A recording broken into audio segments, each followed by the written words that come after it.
Bueno, muy buenas tardes. Buenas tardes. ¿Cómo está mi profesor? Bien, gracias a ustedes. Aquí venimos nosotros, somos del quinto B y le queremos hacer una pequeña entrevista de toda la trayectoria que ha tenido como deportista y ahora como docente. Muy bien, bueno.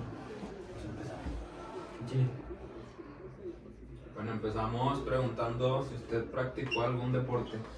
Practiqué bien practicado el fútbol, el básquetbol y el atletismo.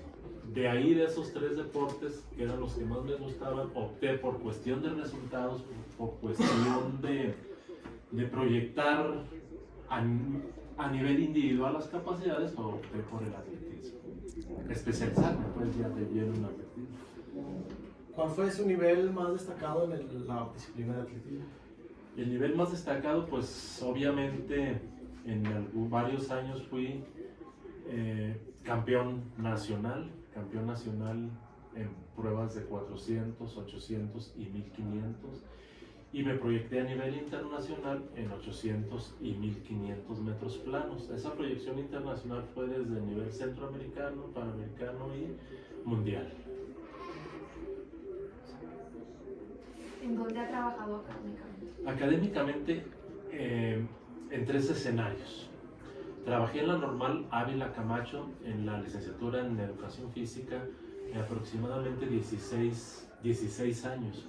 Ahí estuvimos trabajando precisamente en líneas que ahora se están trabajando, en ejes que ahora aquí en esta licenciatura se trabajan, como es el biológico, el psicopedagógico y el técnico deportivo. Posteriormente al cambio del programa de estudios seguimos trabajando ahí, pero ya más enfocado a la cuestión psicopedagógica y de la salud.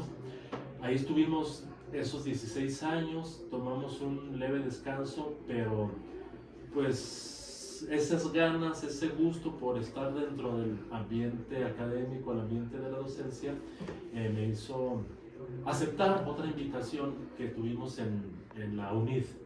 En la UNID, ahí empezamos a trabajar después de la Normal. Dejé un año y luego empecé en la UNID, fueron 2 años y tuve que retirarme de la UNID porque me hicieron una invitación a una planilla para el sindicato de la Universidad Autónoma de Zacatecas y ganamos. Yo quedé en la cartera de Finanzas y Patrimonio.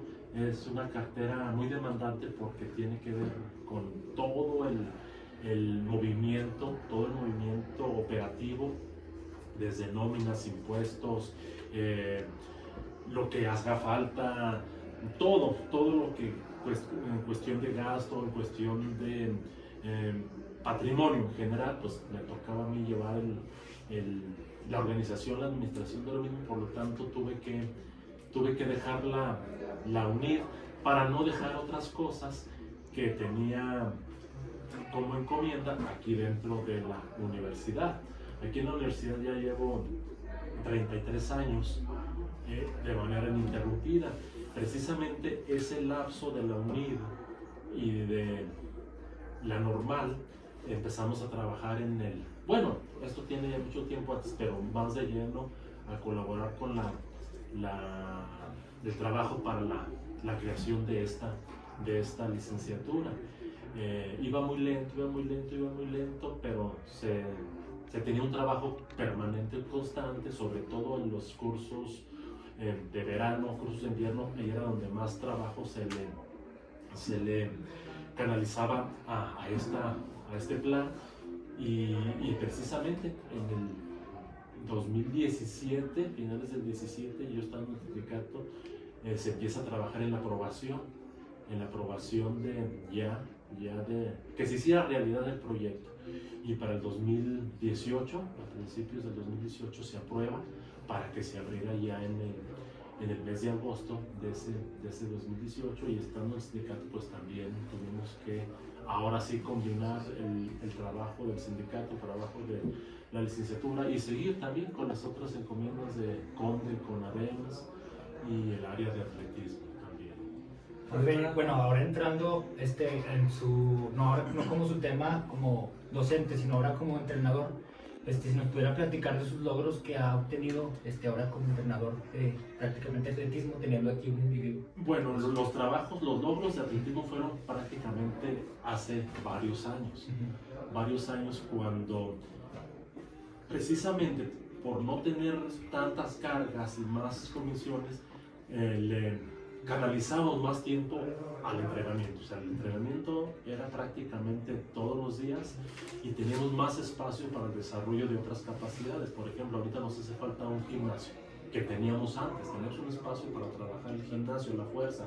Ahora no lo tenemos, lo perdimos a partir de la administración de Tello, es el Instituto del Deporte, lo retiró, nos lo quitó prácticamente a la asociación, donde nosotros como equipo de Tuzos pues lo utilizábamos. Ya no lo tenemos, entonces eso yo creo que sí mermó un poquito el desarrollo del entrenamiento. Bueno, en pocas palabras, ahí en esos tiempos era mucho más la disponibilidad de tiempo para trabajar en el entrenamiento, y en esos tiempos pues obviamente tuvimos muy buenos resultados porque tuvimos medallistas nacionales, varios medallistas nacionales, participación en eventos internacionales, centroamericanos y hasta participación en un mundial sub-18 en Debrecen, Hungría en 1998, donde se fue campeón nacional, se fue subcampeón centroamericano en el Caribe, y luego la participación en el mundial Debrecen, Hungría con 4 combates y otros atletas centroamericanos en Puerto Rico, República Dominicana. Soy premio estatal del deporte, como entrenador en ese año. Después de ahí empieza a haber un descenso por una serie de situaciones que había que atender. Más la cuestión del sindicato, más la cuestión de trabajo. O sea, otras situaciones que nos desviaron la atención de lo que es el trabajo como entrenador a canalizarlas en otros escenarios. Y empezamos a disminuir también un poco los resultados que ya habíamos tenido en Universiada, Primera Fuerza y Olimpiadas juveniles, y con ADEMS éramos medallistas en todos esos eventos. O sea, llegamos a tener medallistas en Primera Fuerza, con ADEMS, media superior y Olimpiadas en los mismos años, que fue prácticamente del 96. Bueno, los medallas cayeron antes, en el 96 se crea la Olimpiada Infantil y Juvenil. Antes de que tuviera ese escenario, ya habíamos tenido resultados desde el 94 en adelante hasta pues 2000, todavía en el 2011 tuvimos medallistas de primera fuerza en 800 metros, y en 2013, 2014, y después empezamos a tener una especie de pausa por empezar a canalizar tiempo en otros escenarios. Profe, ¿y usted cómo lleva todo el proceso de planificación para los entrenamientos? La experiencia que ya tengo me ayuda mucho a rápido canalizar, y lo voy sobrellevando sobre los documentos, sobre lo que ya tengo. Nada más lo voy actualizando.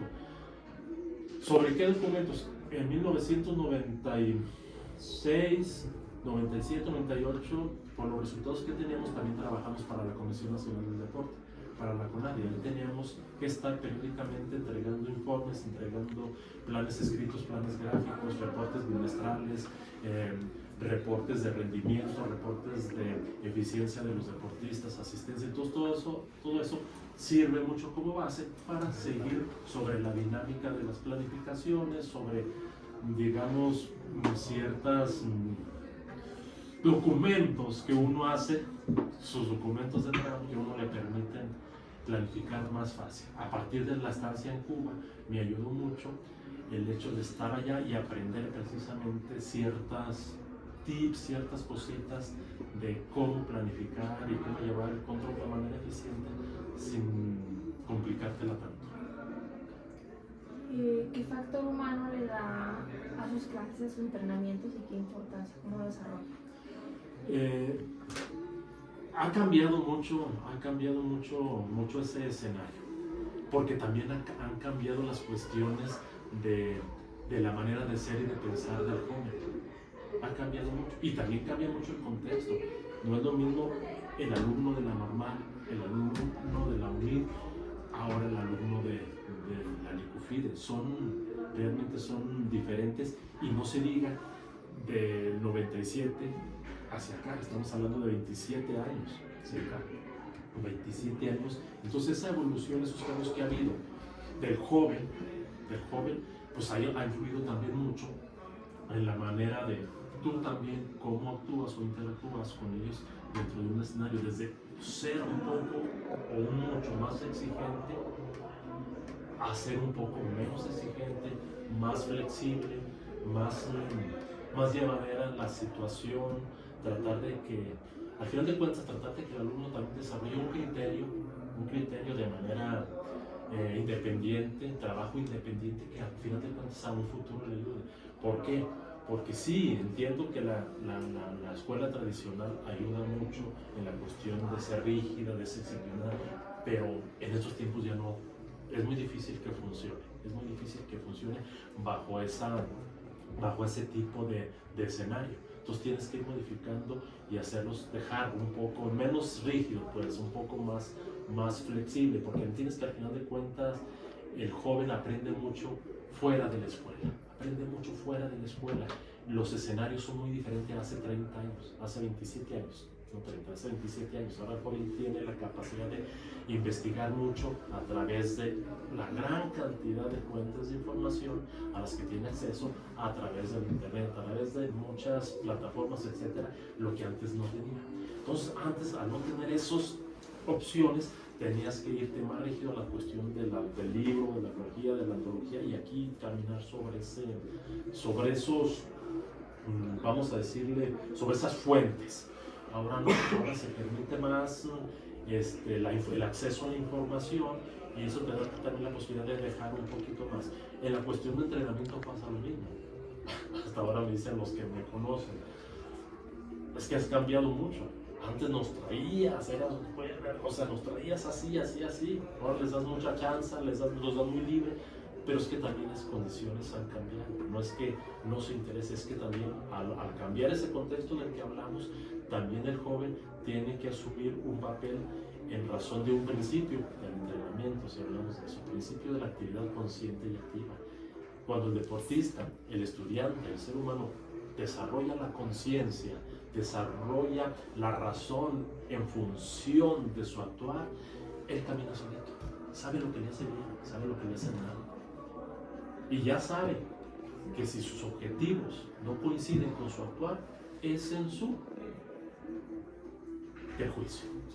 Entonces, es su perjuicio. ha cambiado mucho el deporte en los años pasados. Bueno, sí, como usted platica, que en 1900 como está ahora, ¿verdad? Como ha cambiado mucho ha cambiado mucho, por lo menos ha cambiado mucho la manera de ser de los jóvenes.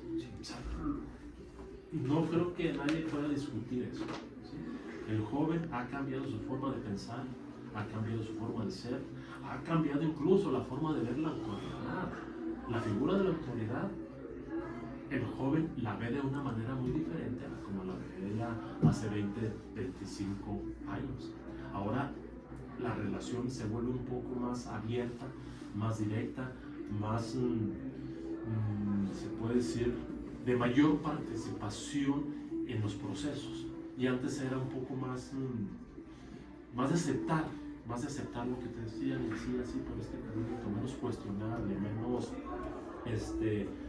menos, podemos decir, menos cuestionar el actuar. Y ahora no, ahora el joven es más crítico y más participativo en las cosas que realiza, precisamente por esa posibilidad de obtener una información a través de los medios de los que ya hablamos. Bueno, profe, ya por último, para acabar, nosotros lo consideramos como un pilar muy importante aquí dentro de la Licufide. Entonces, por último, queríamos saber usted cómo considera su labor aquí dentro de la licenciatura. Pues yo creo que la labor no la tengo que decir yo, la tienen que decir en los espacios, el escenario, las personas con las que uno lleva a cabo una determinada función. Que uno sí que tiene que hacer, dar lo mejor de sí, dar lo mejor de sí, y estar en constante actualización, estar en constante investigación, para aportarles algo, Yo creo que el objetivo, la función, la tarea del docente es dejarle algo a los alumnos, dejarle algo que realmente sea significativo para su vida futura. Si en este momento no tiene la conciencia todavía de darle el valor a ciertas cosas, creo yo que va a llegar el momento en que se le va a tener que dar un reconocimiento sobre todo. Pero yo creo que la labor que uno hace es la que deben hacer o hacen todos los maestros. La labor del docente es realmente contribuir a la formación y el desarrollo de sus estudiantes. Uno tiene que buscar el cómo, de acuerdo a su personalidad, de acuerdo al perfil, de acuerdo a la experiencia, de acuerdo a lo que puedes darles, tienes que buscar el cómo dárselos. Pero yo creo que es la función de todos. Y la que yo hago es la que debemos o hacen todos los docentes de esta escuela, que es trabajar con compromiso y en razón del objeto. ¿Quién es el objeto o la razón? Los alumnos, bien o mal, es la razón del trabajo del docente. Y en razón de eso es el que debemos conducirnos dentro de ese caminito que nos lleve a buen puerto, que nos lleve a poner algo de nuestra parte para que las plaquitas que están por ahí puestas realmente se cumplan, que es la misión y sobre todo contribuir cada uno desde su área al perfil de egreso. Que ese perfil de egreso está en función de lo que queremos como institución que ustedes se lleven a la hora de egresar, para enfrentar precisamente las demandas que la sociedad va a tener de ustedes. Ustedes se dan cuenta, el área de la actividad física, de la cultura, de la salud, debe ser un pilar fundamental en la sociedad y más en estos tiempos donde los estados físicos de riesgo precisamente favorecen que la sociedad tenga ciertas problemáticas. Y entonces la función que uno tiene con ustedes es la que ustedes van a tener a su vez para enfrentarse a los problemas que la sociedad les presentaría en este momento. Muy bien, profesor, pues muchas gracias por la pequeña entrevista. Y él es el profesor Eduardo Manríquez. Muchas gracias, profesor. Al contrario, aquí estamos a la hora. Gracias.